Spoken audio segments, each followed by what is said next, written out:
श्री गुरुचरण कमलेभ्यो नमः। मैत्रेय मुनि कहते हैं कि जब वो बौना चपटी नाक वाला, लाल लाल आंखों वाला, लाल बालों वाला वो पहाड़ियों में वन की तरफ चला गया, तब ऋषि मुनियों ने मिलकर मरे हुए बैन के शरीर के बाहुओं को मथा।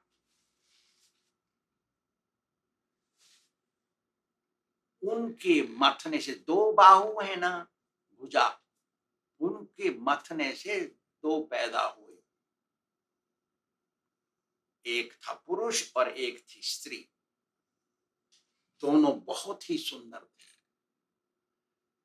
जब ऋषि मुनियों ने देखा, ब्राह्मणों ने देखा उनको, तो वो सोचे ये पुरुष तो भगवान का ही अवतार हो सकता है और वो स्त्री लक्ष्मी की अवतार है, ऐसा उन्होंने सोचा। भगवान की विश्व पालन शक्ति, पराश शक्ति विविधैव श्रूयते। भगवान की विश्व पालन शक्ति अभी इस पुरुष के स्वरूप में आई है हमारे सामने, ऐसा ऋषि मुनियों ने सोचा। ऋषि मुनियों के विचार कभी गलत नहीं होते। जो सच्चा साधु होता है, जिसकी आत्मा शुद्ध हो गई है, जो भगवान में लगन लगाए रहता है, वो जो कुछ कहता है वो सब सत्य होता है। ऋषि मुनियों ने सोचा प्रजा पालन के लिए ही ये भगवान इस पुरुष के स्वरूप में यहां आए हैं। तो उन सब ने मिलकर पुरुष का नाम रखा पृथु और स्त्री का नाम रखा अर्ची। स्त्री तो लक्ष्मी की अंश है और पुरुष भगवान श्री कृष्ण के अंश है।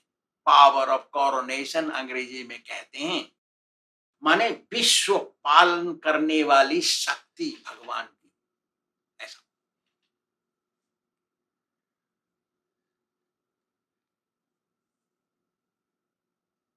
जब पृथु महाराज का नामकरण और स्त्री का अर्ची, लक्ष्मी और अर्ची नामकरण हो गया, तब ब्रह्मा जी वहां पर देवताओं, बड़े बड़े देवताओं को लेके आए।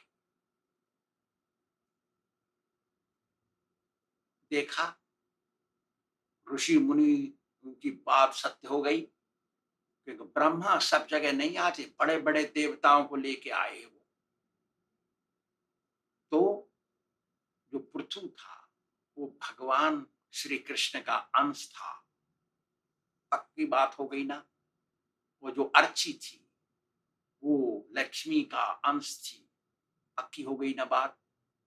दोनों की शादी कर दी। तो ब्रह्मा जी आए ना, और ब्रह्मा जी आके देखते हैं उसके हाथ हस्तरेखा, हस्तरेखा में विष्णु की रेखा पड़ी हुई है, और उन्होंने पाद रेखा देखी, पैर के नीचे वाली रेखा, तो उसमें कमल का चिन्ह था। तब ब्रह्मा ने अनाउंसमेंट किया कि देखो ये भगवान के अंश अवतार हैं। ऐसा ब्रह्मा ने कहा, सब ने मिलकर के उनकी स्तुति की। मैत्रेय मुनि कहते हैं कि सब ने मिलकर स्तुति करके उनका अभिषेक करके राजा बना दिया। अभिषेक करने के बाद राजा बनाया। ब्रह्मा जी भी तो वहां आए, बड़े बड़े देवताओं के साथ। राजा बनने के बाद कुबेर आए सामने। पहले कुबेर कौन है? खजांची, स्वर्ग के देवताओं के खजांची, स्वर्ग में रहते हैं वो आए। उन्होंने सोने का सिंहासन दिया बैठने के लिए। फिर वरुण आए सामने। वरुण है जल देवता। उन्होंने राजशाही छत्र, एक सफेद चंद्रमा की, पूर्णिमा के चंद्रमा की तरह चमकता हुआ सफेद छत्र दिया। राजा सिंहासन पर बैठता है और उनके ऊपर छत्र होता है। वायु देवता, हवा के अधिपति, उन्होंने चमर दिया। राजा को चमर ढुलाया जाता है। यमराज, स्वर्ग नरक के अधीश्वर, उन्होंने दंड दिया, क्योंकि राजा दंड से ही सारा कार्य करता है, संभालता है प्रजा को। ब्रह्मा जी ने एक वेस्ट दिया। वेस्ट कहते हैं जो आर्मर पहनते हैं ना पुलिस और सैनिक, वहां से गोली नहीं जाती उसके अंदर, जो तलवार, गोली, बाण कुछ नहीं जाएगा उसमें। ऐसा एक अंग्रेजी में कहते हैं बुलेट प्रूफ वेस्ट या weapon proof vest, like that something. Saraswati Devi ने हार दिया पहनने के लिए, राजा हार पहनता है। विष्णु ने चक्र सुदर्शन दिया जिससे राजा को प्रोटेक्शन मिले। लक्ष्मी देवी ने अविचल संपत्ति दे दी। रुद्र देवता शंकर जी ने पृथु महाराज को तलवार दी। दुर्गा मैया, दुर्गा देवी, शिव पत्नी ने उनको ढाल दिया जिससे प्रोटेक्शन के लिए। चंद्रमा ने घोड़ा दिया जिसमें बैठ के जहां चाहे वहां जाने के लिए। विश्वकर्मा ने रथ दिया युद्ध करने के लिए या घूमने के लिए। अग्नि देवता ने धनुष दिया, सूर्य देवता ने बाण दिए, और पृथ्वी देवी ने चरण पादुका, शूज, जूते, चप्पल, सैंडल, कुछ भी कहो, जो पृथु महाराज को सब जगह लेके जा सकते, ऐसे चरण पादुका पृथ्वी देवी ने पृथु महाराज को दिए। सो जितने भी देवता आए थे सबने एक एक कुछ न कुछ उपहार, भेंट पृथु महाराज को दिया। फिर सारे उपस्थित वृंद देवताओं सहित सबने पृथु महाराज की स्तुति की, प्रार्थना। सबकी प्रार्थना और उपहार लेने के बाद, प्रार्थना सुनने के बाद, पृथु महाराज थोड़े मुस्कुराए और गंभीर वाणी में जैसे गरजते हैं ऐसे बोले। गरजती हुई वाणी में बोले, हे सदस्यों, आगंतुक सदस्यों, आप जो स्तुति कर रहे हैं वो भगवान के लिए करें, क्योंकि भगवान में ही संपूर्ण सद्गुण है। वो सभी सद्गुणों की खान है। मैं तो अभी पैदा हुआ, मेरे अंदर कोई गुण नहीं है, क्योंकि मैंने कुछ अभी किया नहीं है। जब मैं कुछ करूंगा थोड़े समय पश्चात मेरे में सद्गुण आ जाएंगे, तब तुम मेरी प्रार्थना करना। मैत्रेय जी कहते हैं, ऐसी बात पृथु से सुनकर जितने भी उपस्थित वहां पर थे सब मिलकर के बोले,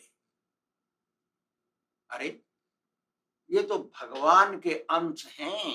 ये तो ऐसे ही कहते हैं जैसे सच्चे सज्जन कहते हैं हम बहुत छोटे हैं, तुच्छ हैं, पापी हैं, दुरात्मा हैं, नीच हैं, ऐसे शब्द बोलते हैं।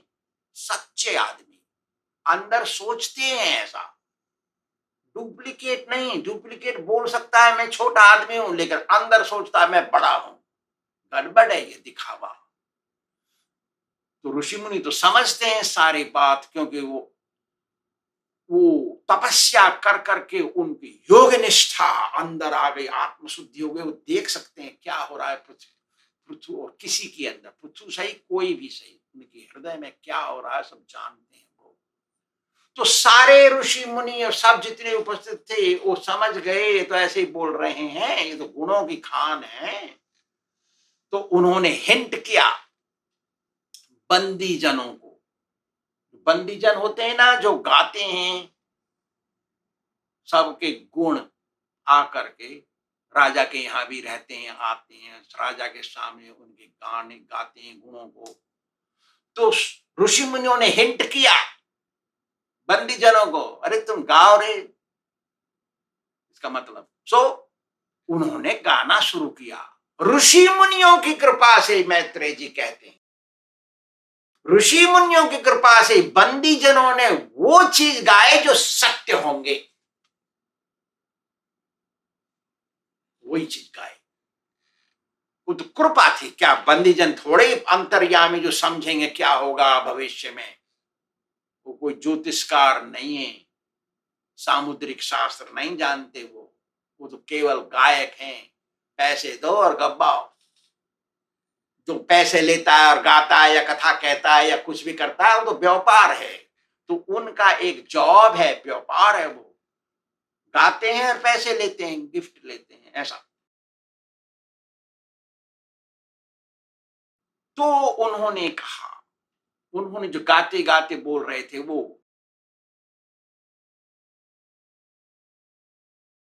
कि ये पृथ्वी को दूहेंगे, ये अश्वमेध यज्ञ करेंगे। ये अश्वमेध यज्ञ करते समय 99 में इंद्र आएगा, उनका घोड़ा चुरा लेगा। इनके पास महाज्ञानी सनक सनंदन सनत कुमार आएंगे, इनको ज्ञान देंगे, ये सभी ब्राह्मणों के भक्त होंगे, इत्यादि इत्यादि सब प्रकार के वो गाए। इसके बाद मैत्रेय मुनि कहते हैं, जैसे ही ब्राह्मणों ऋषि मुनियों ने पृथु को राजा घोषित कर दिया,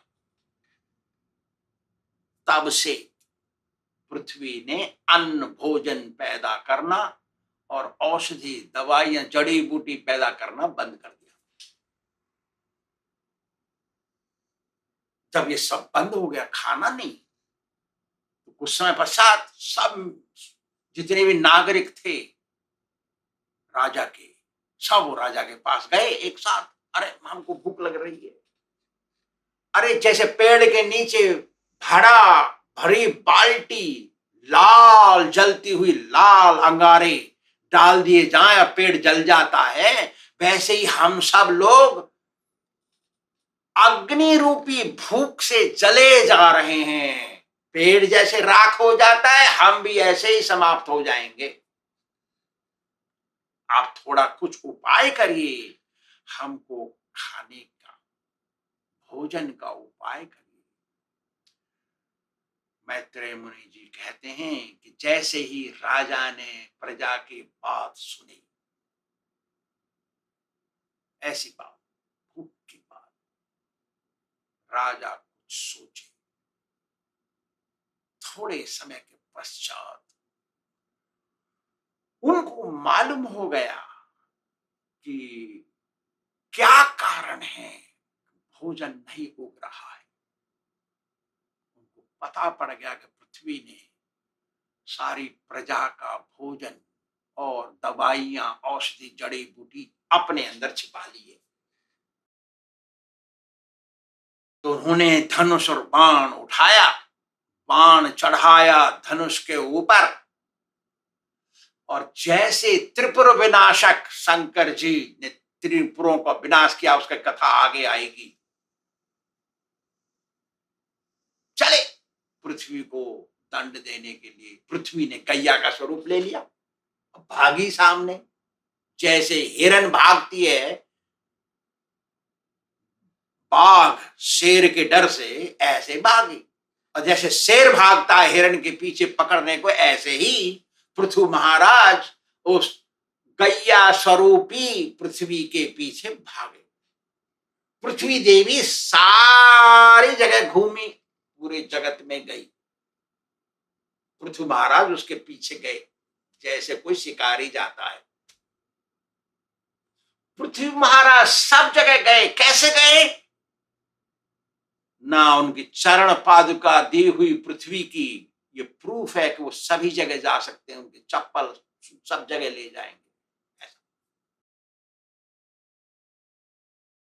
डर के मारे, जैसे हिरण डरती है व्याघ्र से, ऐसे डर के मारे पृथ्वी कांपती हुई एक बार मुड़ के पीछे की ओर देखी। देखा कि क्रोध में भरे हुए राजा पृथु आ रहे हैं, धनुष हाथ में लिए, बाण चढ़ाए।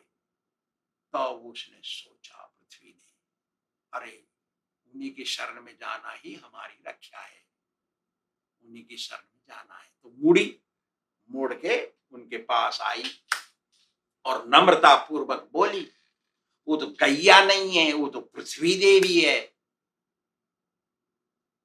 तो वो बोली, प्रहरन्ति न वै स्त्रीषु कृतागस्वपि जन्तवः किमुत त्वद्विधा राजन करुणा दीन वत्सला। हे राजन, साधारण मनुष्य भी स्त्री के ऊपर हाथ नहीं उठाना चाहिए। साधारण मनुष्य को भी किसी स्त्री के ऊपर हाथ नहीं उठाना चाहिए, कोई दंड नहीं देना चाहिए, चाहे उसने कितना भी पाप कर्म कर दिया है, कितनी भी गलती कर दी है।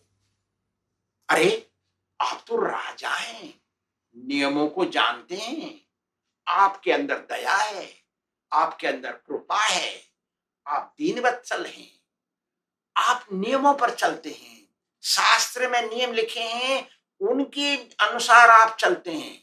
आप कैसे मुझ स्त्री, पृथ्वी देवी स्त्री है ना, गैया एक स्त्री है ना, मुझ स्त्री के ऊपर हाथ उठाए चले आ रहे हैं दंड देने के लिए? ये तो संभव नहीं है। पृथ्वी महाराज ने उसके बात सुनी। सुनने के बाद, इतना कहने के बाद पृथ्वी देवी फिर आगे बोली, भगवान क्या करना चाहते हैं, क्या करेंगे, उनकी इच्छा के बारे में कोई नहीं कह सकता। उनके शुद्ध भक्त, भगवान के शुद्ध भक्त कब क्या करेंगे, क्या बोलेंगे, किसी को नहीं पता। इन दोनों को मेरा नमस्कार है। हे राजन, मेरे ऊपर कृपा करिए। इतना पृथ्वी कह के शांत होती है। श्री राधा गोविंद भगवान की